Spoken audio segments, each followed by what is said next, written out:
The sun was mean that afternoon, burning straight through the window panes of the Kane boarding house like it held a personal grudge.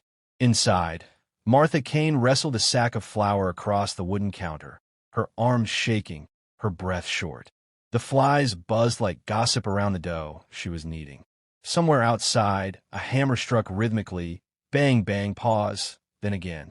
The sound didn't belong to her, and that made her pause.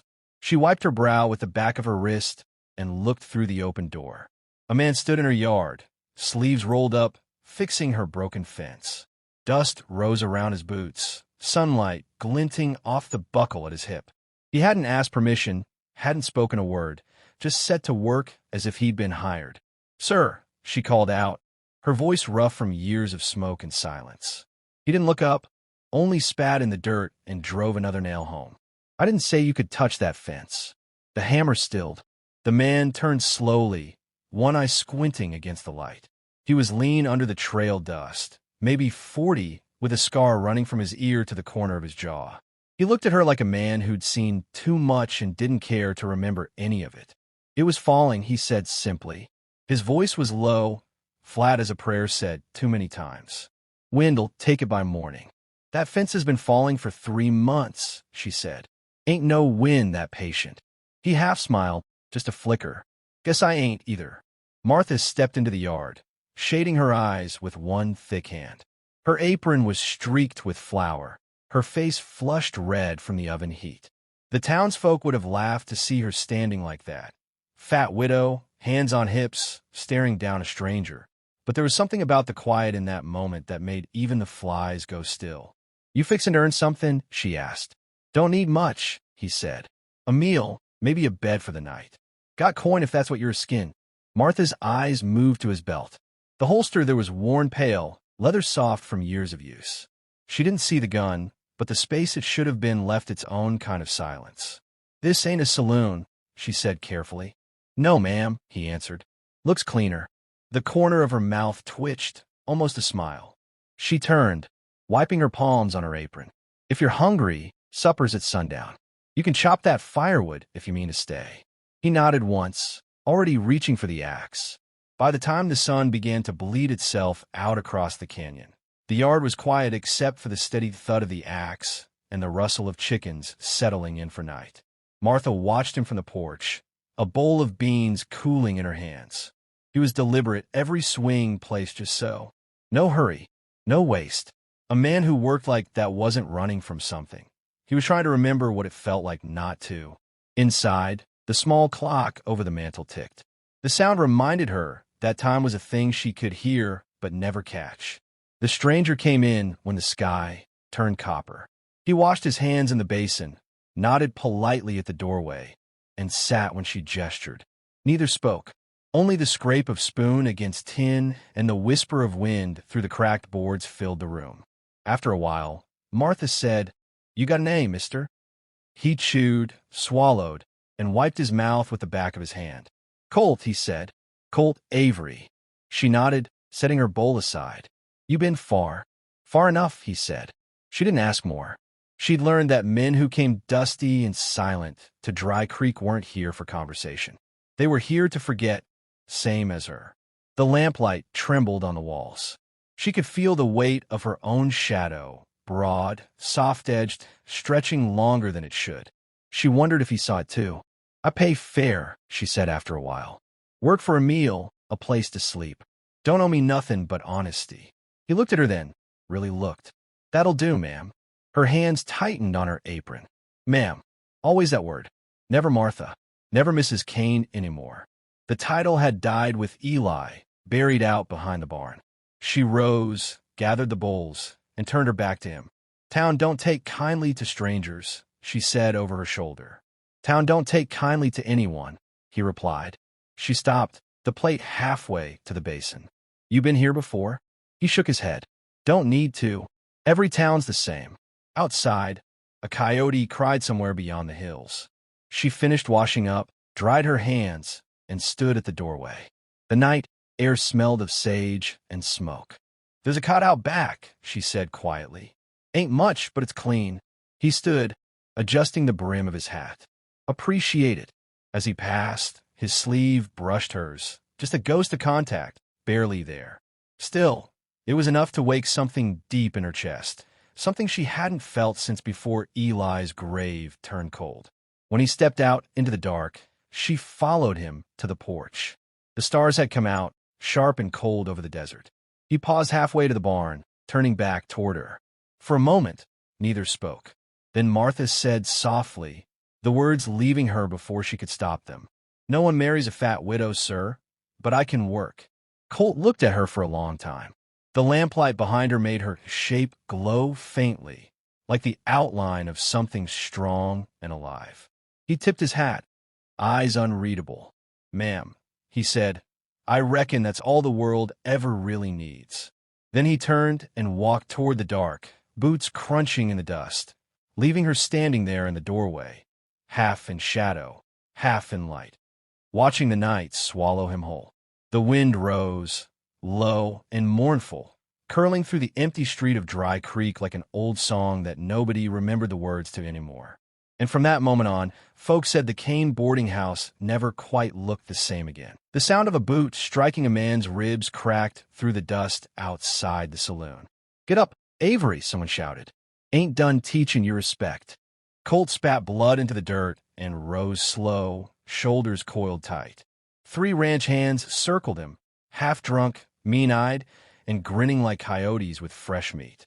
The rest of Dry Creek watched from the boardwalk, half hidden behind whiskey glasses and curtains. Martha stood at the end of the street, flour still on her hands. The wind whipped her shawl against her body. One of the ranch hands, broad, red-faced, laughed and stepped forward. "Town's got rules, stranger. You don't look at the fat widow like she's worth a damn. That's our joke, not yours." Colt's eyes flicked up, cool as Riverstone. "Didn't hear me laughing." The man sneered, swung his fist. Colt shifted a fraction, caught the wrist, and drove his shoulder forward hard. Bone cracked. The man howled. Before the others could move, Colt turned, low and fast, and hit the second one square in the gut. The third tried to grab his gun belt, but Colt twisted free and slammed the man against the saloon wall. The thud shook the glass. No gunfire, no shouting, just the dull, sick sound of fists and the thud of bodies meeting dirt. When it was done, 2 men lay groaning, one clutching a broken wrist, another his ribs. Colt stood over them, chest rising slow, his face unreadable. The crowd behind the batwing doors melted into silence. Then the sheriff's voice came, rough and weary. "Enough." Old Sheriff Dobbs limped into the street, hat pulled low over his eyes, one hand resting near his holster. "This ain't your business, Avery." "Didn't seem like anyone else's," Colt said. The sheriff eyed the wounded men, then Colt, then Martha, standing frozen by the porch. "You break bones, you pay 4M, he said flatly. Colt reached into his pocket, pulled out 2 tarnished silver dollars, and tossed them into the dust. "Them were square." Dobbs stared a long time, then sighed. "Square enough." He turned, muttering, "Ain't enough graves for pride in this town." Martha exhaled for the first time since it began. She didn't move toward Colt, just turned, slow, and walked home through the whispering dust. Later, the night pressed heavy against her windows. The lamp on the table flickered, and her reflection stared back from the glass. Tired, soft, strange. The boarding house was quiet except for the distant murmur of crickets and the faint creak of the old fence. Colt's shadow moved outside, passing by the barn. She heard the pump handle groan, then water splash into a bucket. Without thinking, she went to the door. "Mr. Avery," she called. He looked up from the basin, his sleeve rolled high, the lamplight catching the edge of that scar on his jaw. "I didn't ask you to fight for me," she said. He straightened, water dripping from his hands. "Didn't do it for you. Then why?" He glanced toward town. "Because a man ought to know when his mouth's too loud." She crossed her arms. "Folks'll talk." "They already do," he said, voice quiet, eyes somewhere far beyond her. The wind rustled the dry grass. A coyote howled low from the ridge. "You'll make enemies," she said. He looked back at her then, the lamplight dim between them. "Ma'am," he said softly, "I came to this town with all the enemies I'll ever need." Martha hesitated, studying him. His shirt was torn at the shoulder. Blood stained the fabric where a fist had split the skin. She fetched a cloth from her apron pocket and held it out. "Here," she said. He didn't move. "Take it," she insisted. Finally, he did. Their fingers brushed, and she felt the calluses, rough, familiar, honest. "Good night, Mr. Avery," she said quietly, retreating inside. He watched her go, the door closing soft behind her. In the days that followed, Colt worked on till dusk. He mended fences, rebuilt the shed, dug new posts in the clay-hardened ground. He rarely spoke.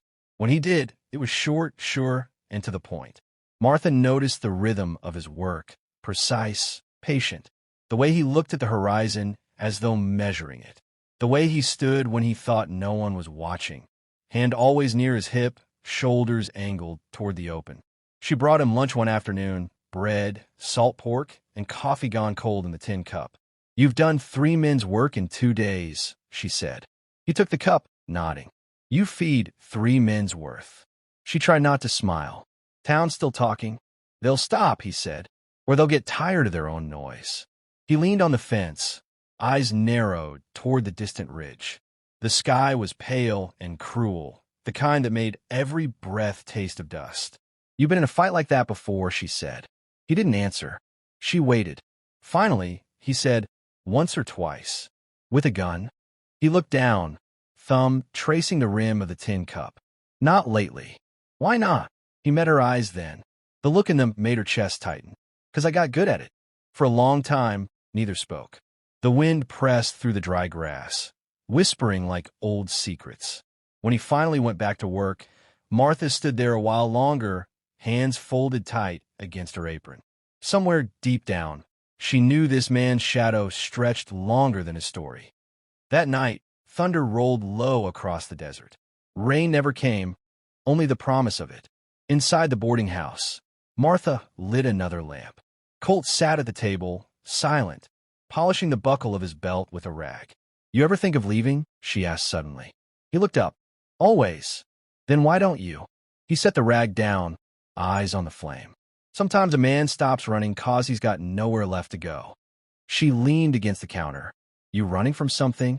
"The past," he said. "Same as you." The wind sighed against the windows. The lamplight quivered. For a moment, Martha saw not the drifter but a mirror, the same tired eyes, the same unspoken ache of someone left behind by the world. Outside, the thunder came again, closer this time, deep and rolling like hooves across the sky.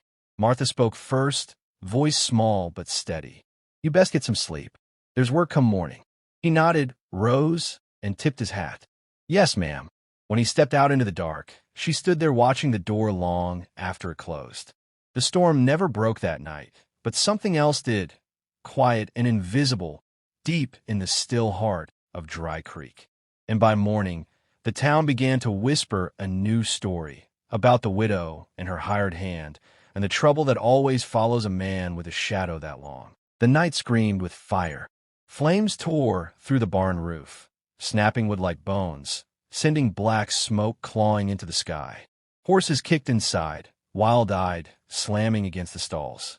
Martha ran barefoot through the dirt, her night dress whipping around her legs, shouting Eli's name out of habit, though he'd been dead 3 years.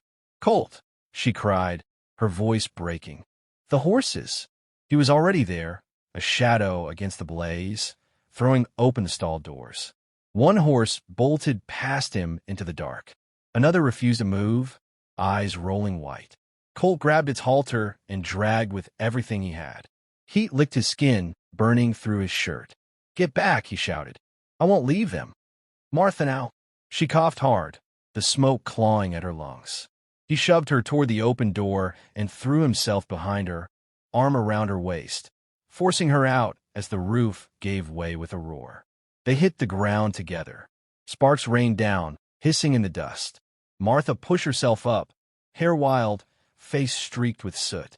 Who did this?" Colt didn't answer. He stood, scanning the dark ridge where the firelight didn't reach. Somewhere out there, a horse neighed, fading into distance. He spat, voice hard. "Men who don't like being told no." Martha turned to the burning barn, her husband's tools, her harvest, her life, folding in on itself. Tears cut clean lines through the ash on her cheeks. That was all I had left. Colt looked down at his hand. The skin was blistered raw across the knuckles. Not yet. By morning, the barn was a black skeleton against the pale sky. Smoke hung low over the Kane place, and the smell of wet ash carried for miles. Martha sat on the porch steps, a blanket around her shoulders, staring at what used to be her home. A rider came up slow through the haze. Jed Sloan, the cattle baron from the next valley, tall and slick in a black coat. 4 armed men followed. His horse's hooves left clean prints through the ashes. "Mighty shame what happened here," Sloan said, tipping his hat. His smile didn't reach his eyes. "Can't trust fire. Never knows where to stop." Martha didn't look up. "You sent it." He chuckled. "Now, ma'am, that's an awful thing to accuse a man of." Colt stepped out from the side of the house, rifle resting casual in his hand. "Say what you came to say." Sloan eyed him, smirk fading. "You're the drifter folks been whispering about." "Maybe. I don't like trouble on my range." "Then stay off her land." Sloan nodded toward Martha.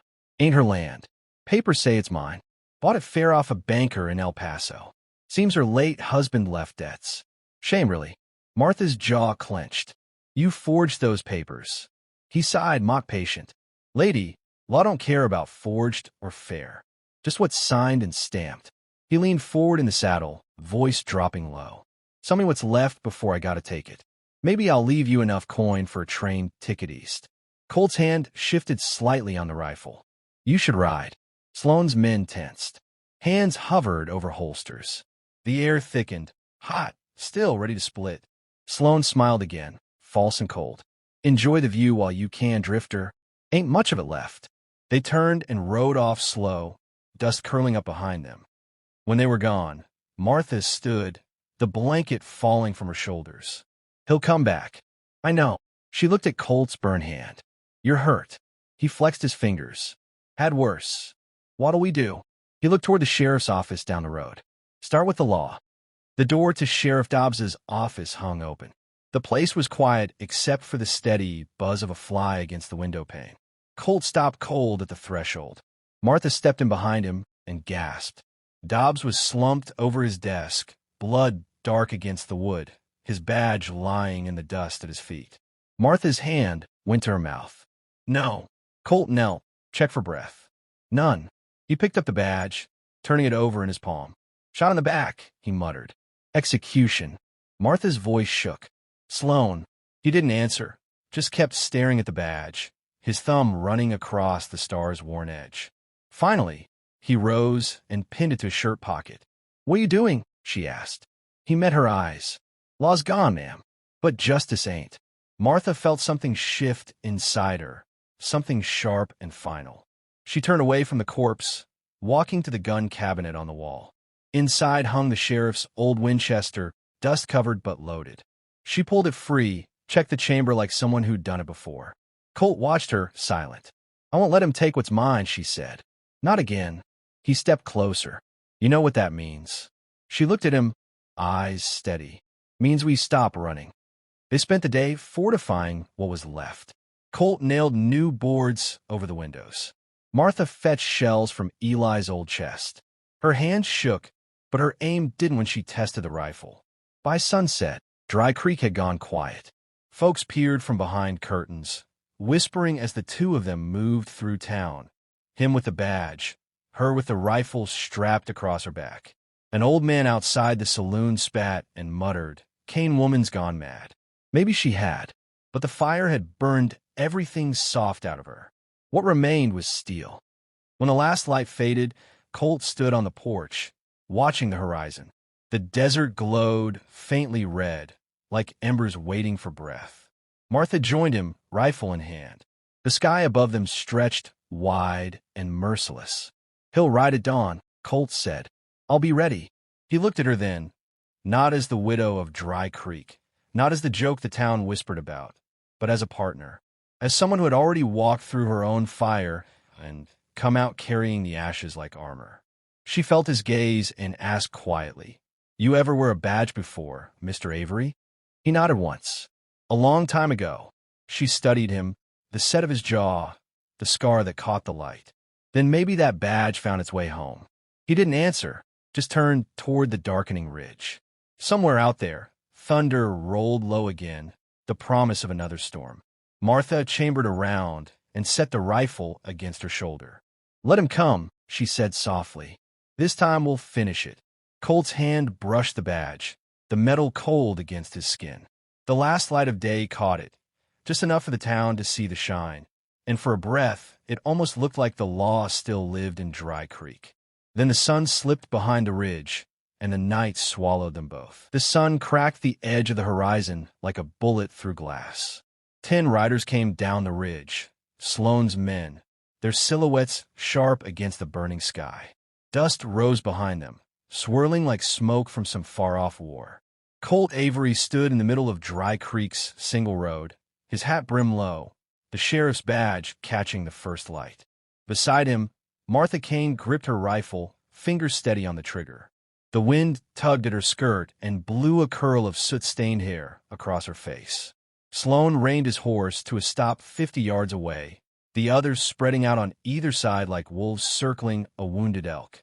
His smile was wide, cruel. "Still standing, widow? I figured you'd have packed and gone." Martha didn't blink. "I don't run." He laughed.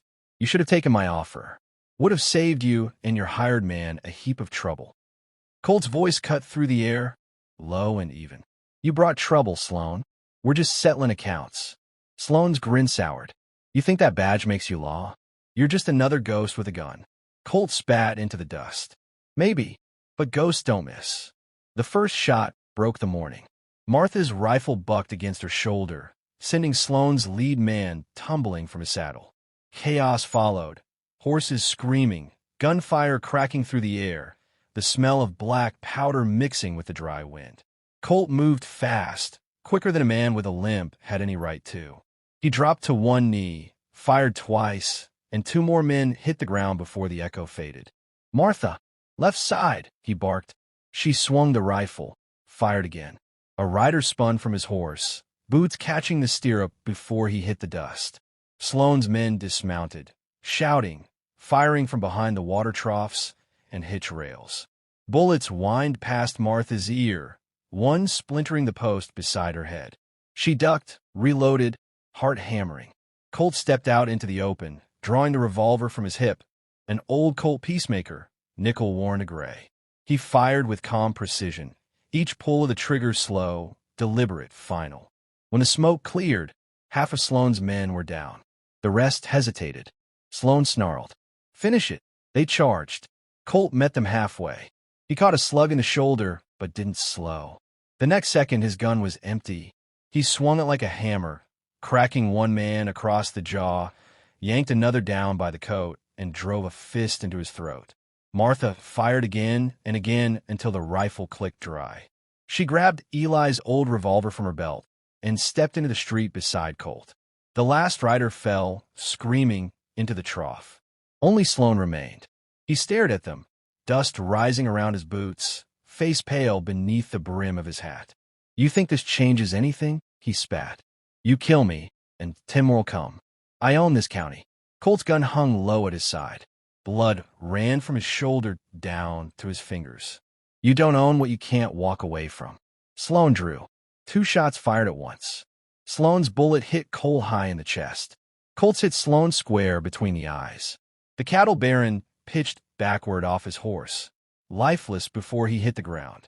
Martha screamed, catching Colt as he fell to his knees. His breath came shallow, ragged, blood blooming dark through his shirt. "Stay with me," she whispered, hands pressed to his wound.